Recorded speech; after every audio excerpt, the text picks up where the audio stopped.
दोस्तों, एक बार की बात है, एक गांव में एक किसान अपने बेटे के साथ रहता था। वो जिंदगी के मुश्किल से मुश्किल टाइम में भी शांत और पॉजिटिव रहता और हमेशा यह कहता जो होता है अच्छे के लिए होता है, बस ऊपर वाले पर भरोसा रखो। उसके पास एक घोड़ा भी था जिससे वह बहुत प्यार करता था और उसे अपने परिवार का सदस्य मानता था। एक दिन वह घोड़ा कहीं चला गया। किसान ने पूरे गांव में उसे ढूंढा पर वह कहीं नहीं मिला। सभी गांव वाले इकट्ठा होकर किसान के पास गए और दुख जताते हुए बोले, आपका घोड़ा खो गया, यह बहुत बुरा हुआ, आप बहुत बदकिस्मत हैं। इस पर किसान ने मुस्कुराते हुए कहा, भले ही मेरा घोड़ा खो गया है, पर जो होता है अच्छे के लिए होता है।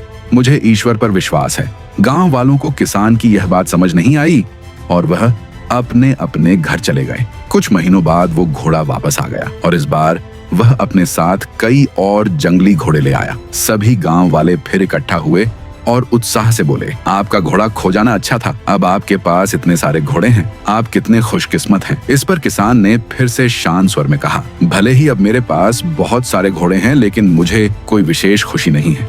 जो होता है अच्छे के लिए होता है। मुझे ईश्वर पर विश्वास है। गांव वालों को किसान की यह बात फिर से समझ नहीं आई और वह अपने अपने घर चले गए। कुछ समय बाद किसान के बेटे ने घुड़सवारी सीखना शुरू किया, लेकिन एक दिन वह घोड़े से नीचे गिर गया और उसकी टांग टूट गई। सभी गांव वाले फिर इकट्ठा हुए और अफसोस जताते हुए बोले, शायद इतने सारे घोड़े मिलना अच्छा नहीं था। अगर यह घोड़े नहीं होते तो आपके बेटे की टांग ना टूटती। आप बहुत बदकिस्मत हैं। किसान ने फिर वही बात कही, भले ही मेरे बेटे की टांग टूट गई है, पर जो होता है अच्छे के लिए होता है। मुझे ईश्वर पर विश्वास। गाँव वालों को किसान की यह बात फिर समझ नहीं आई और वह अपने अपने घर चले गए। कुछ समय बाद राज्य पर हमला हो गया। राजा की सेना कम पड़ने लगी, इसलिए सभी जवान लड़कों को सेना में भर्ती किया जाने लगा। लेकिन किसान का बेटा युद्ध में जाने से बच गया क्योंकि वह घायल था। सभी गांव वाले फिर इकट्ठा हुए और भावुक होकर बोले, आपका बेटा युद्ध में जाने से बच गया, आप कितने खुशकिस्मत हैं। पर हम सब बहुत दुखी हैं क्योंकि हमारे बेटे युद्ध में चले गए। हमें नहीं पता वह वापस आएंगे भी या नहीं। गाँव वालों ने किसान से पूछा, हमने आपको जीवन के मुश्किल से मुश्किल वक्त में भी शांत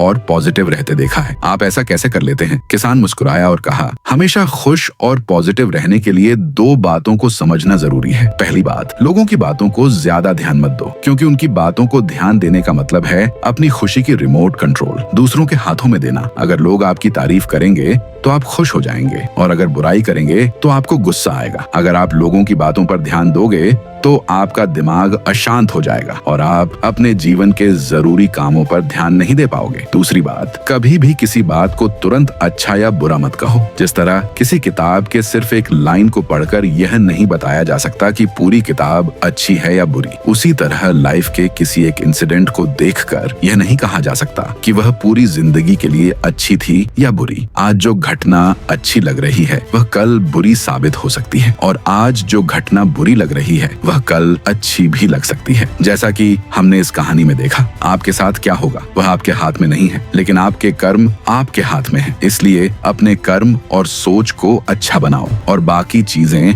ऊपर वाले के हवाले कर दो, क्योंकि जो भी होता है वो अच्छे के ही होता है। बस ईश्वर पर भरोसा रखो। दोस्तों, हमारे आसपास कई लोग हैं जो अपनी जिंदगी में मुश्किल दौर से गुजर रहे हैं। हो सकता है कोई हिम्मत हार चुका हो, कोई खुद को अकेला महसूस कर रहा हो या कोई अपनी परेशानियों से लड़ते लड़ते थक चुका हो। शायद सिर्फ एक सही बात सही समय पर किसी की पूरी जिंदगी बदल सकती है। अगर आपको यह कहानी पसंद आई और इससे आपको प्रेरणा मिली तो इसे जरूर शेयर करें। क्या पता आपका एक शेयर किसी के जीवन में रोशनी ले आए, किसी को उम्मीद दे दे या किसी को फिर से मुस्कुराने की वजह मिल जाए। शुक्रिया दोस्तों, मिलते हैं अगली वीडियो में।